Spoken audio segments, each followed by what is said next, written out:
Well, good morning, and Kevin, thank you. Certainly appreciate your sponsorship. I am a bank customer, so I hope all of you have charge cards, and you'll be getting a sponsorship agreement from me soon. Welcome to Kansas City. What a great crowd. It's my great honor to be able to visit with you today and pretend like I know what's actually going on. There, that's us. That's Union Station. Thank you so much.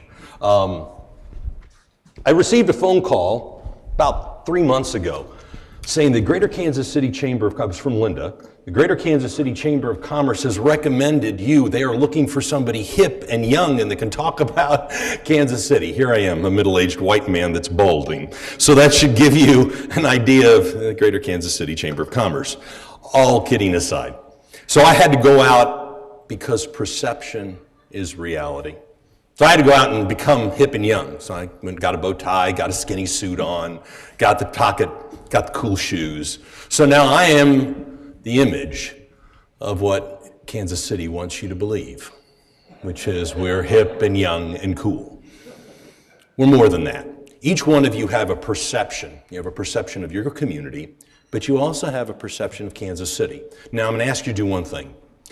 Before you opened up that 18-pound book that has every piece of information and all the information about Kansas City, I want you to think about your perception of Kansas City. What do you think Kansas City is? Any ideas? Barbecue. What else? Baseball. There you go. Gangsters, barbecue, cowboys. Wow, what a town. And that's one of the perceptions. What other perceptions do you have? Nothing. That's impressive. Or it could be Dorothy. It could be cattle, but I'm sure to you it's KU basketball. Yet I'm getting laughs. I'm working it. Worst of all, it could be nothing. So over the next few days, over the next 3 days, you're going to hear from every pundit about what Kansas City is. You're going to look under the hood. You're going to find out really who we are. And what I hope happens is that that changes. And you have a good understanding of the true vision and who Kansas City is. Let me tell you, we're not perfect.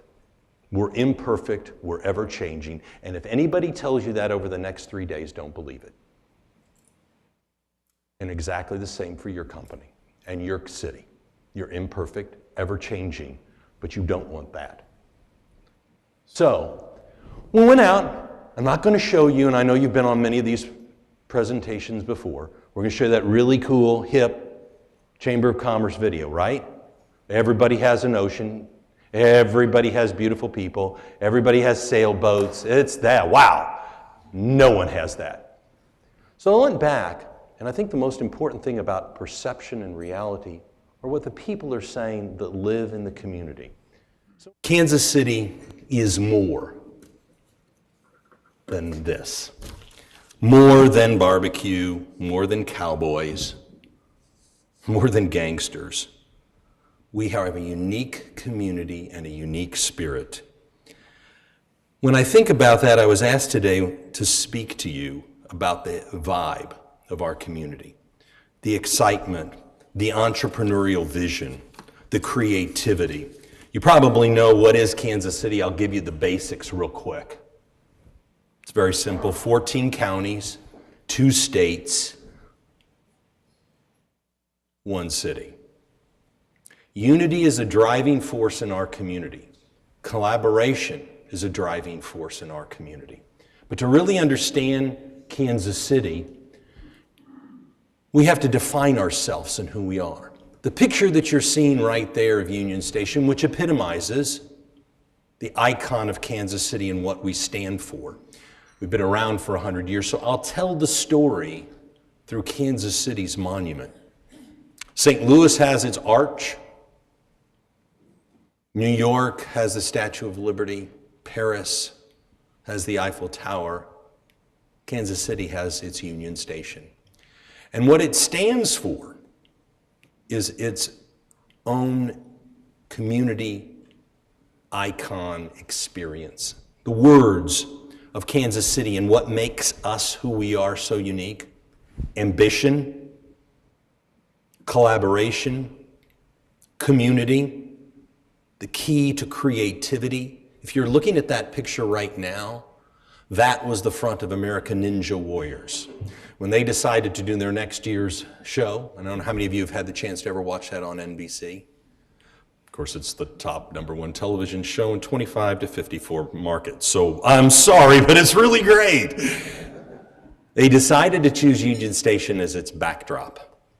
So they took the icon, the history, and made it creative. We're a diverse community. We're based on innovation. And I'll talk a little bit about that a little later.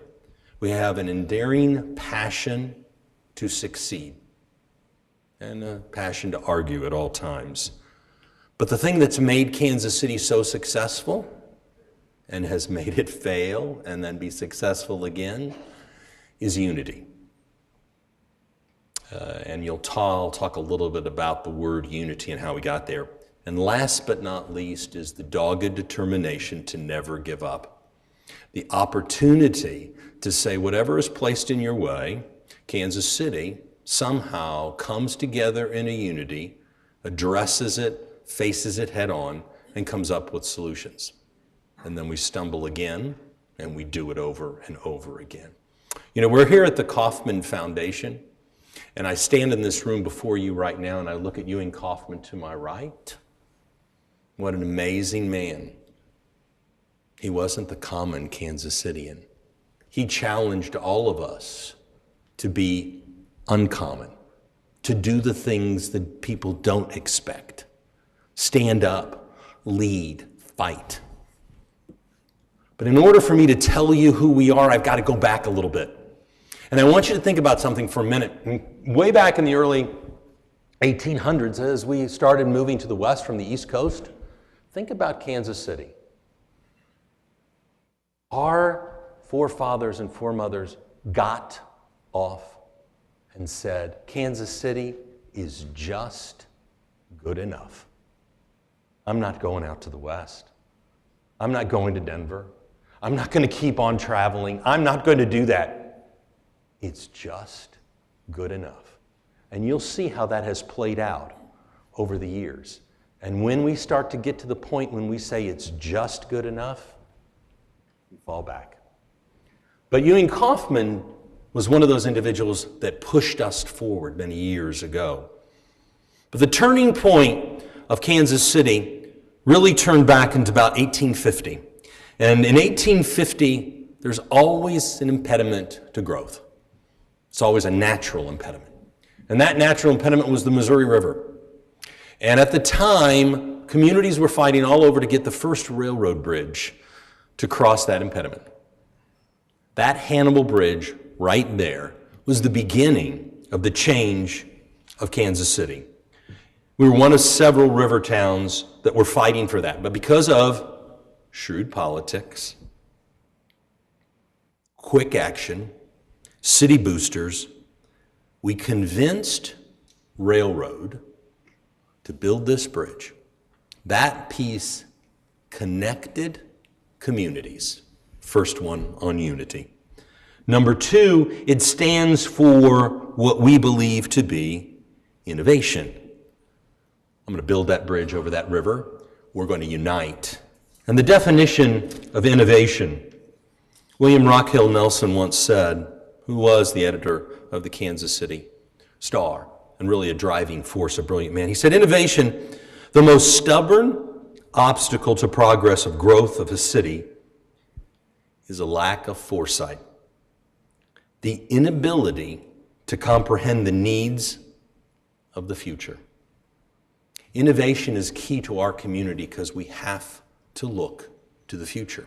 We have to see what others don't see. So the bridge began the process of allowing us to become a major regional operation, a railroad town, a cattle town, livestock. Everyone started to move to Kansas City, and then the growth really happened.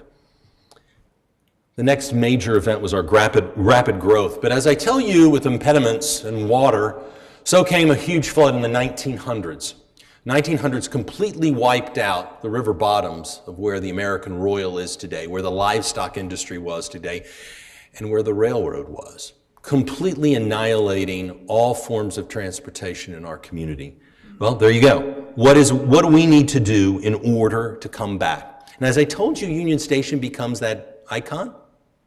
So nearly 100 years ago, Union, 12 railroads came together to build one station, an 850,000 square foot, 17-acre rail hub that would make us the center of transportation of the 20th century.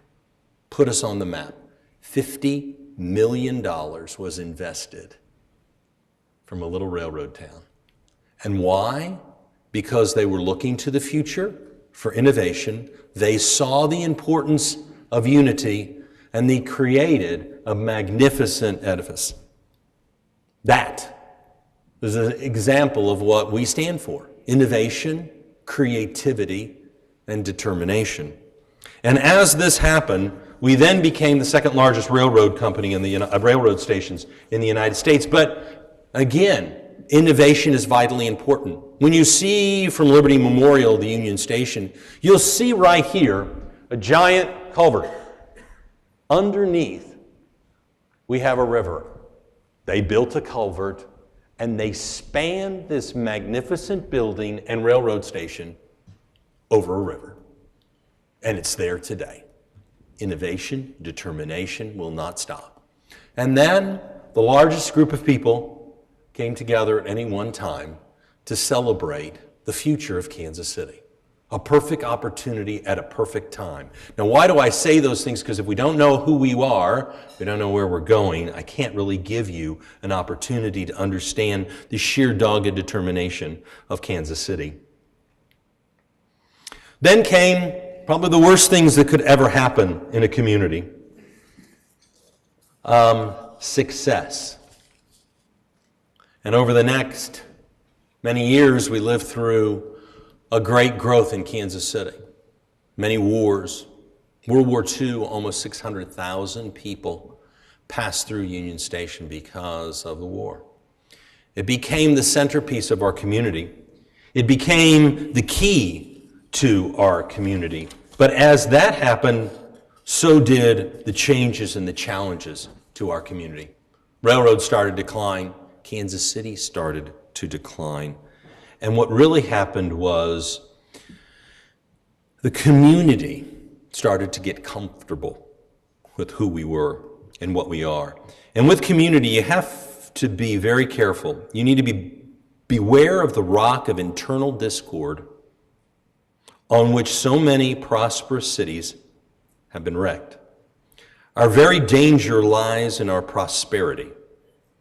And in our vainglory, we may go mad and destroy ourselves by disunion and apathy. And why do I say that? So for over those next many years, almost 50 years, the community separated. Regionalism was not there. Suburbs started to develop. The core started to die. Why? Because it was just good enough for the time, and people were comfortable. There was no passion to fight. And so what happened, as I told you, Union Station becomes the icon of our community. It sits as the home of Kansas City, and so goes Union Station, so goes Kansas City. So starting in the 50s, we started to fall apart. The suburbs grew, the community died. And by 1980, this magnificent building sat idle. The city started to crumble. The building started to crumble. It stayed dormant for nearly 10 years.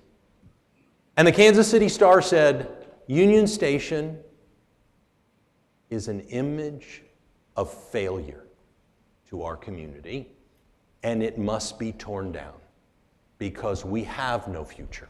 A newspaper.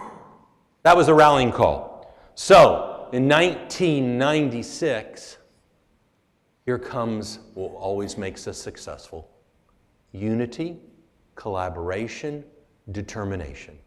Once the community found out that their home, the place that they felt was so vitally important, was going to be destroyed, they came together. Both sides of the state line raised a bi-state tax in a historic where money was raised in Kansas to support and renovate a building in Missouri. You can imagine what those conversations were. Taxation without representation. At the time, the Kansas City Council, many of them or several of them were looking for higher education jobs in Leavenworth, and they were incarcerated. So the level of people in our politics was not good.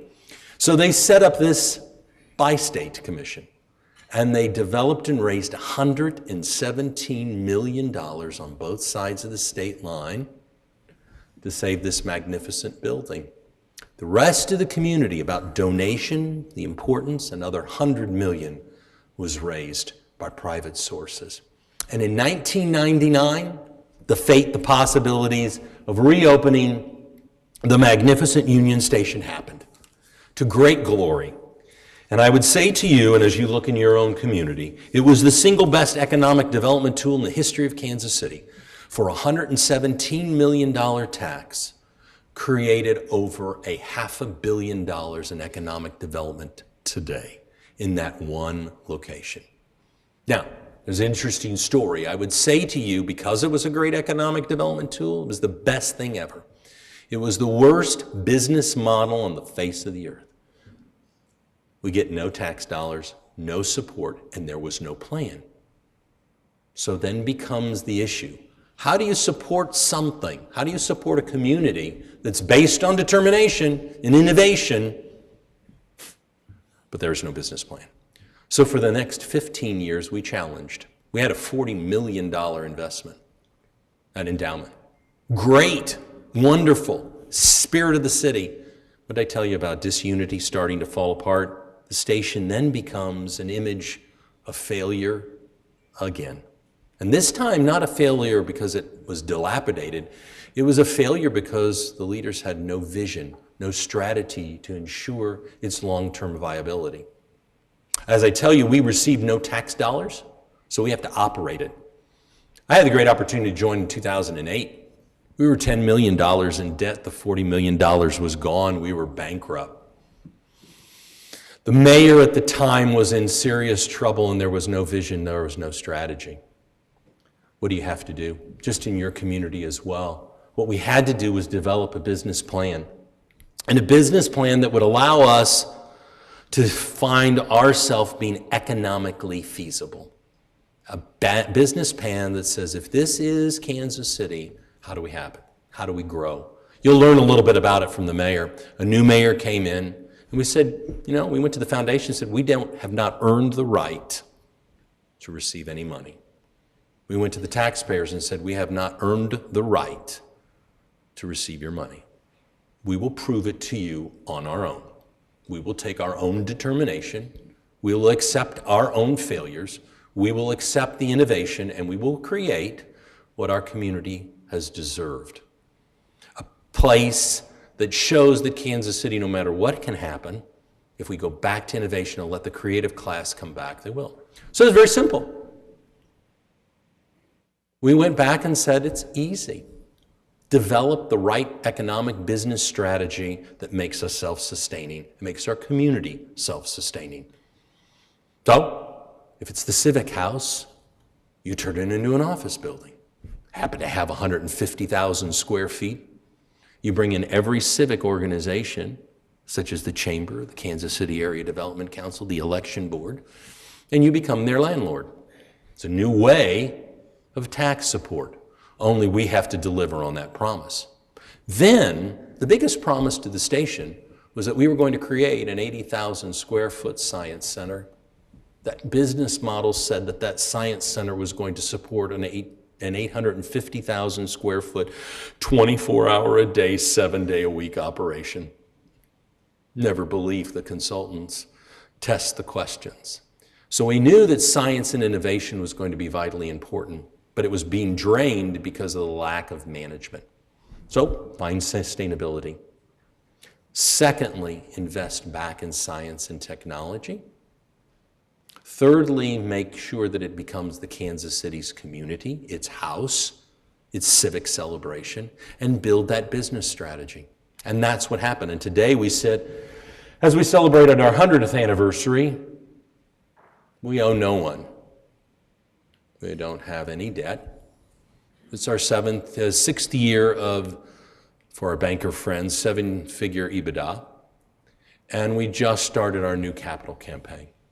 Why? Because the community believed in the vision and the strategy. So now, I think Henry Ford once said very clearly, coming together is the beginning, as in the Hannibal Bridge. Keeping together is progress, and sometimes discord causes those challenges. But working together is true success. And I think that's where we are today.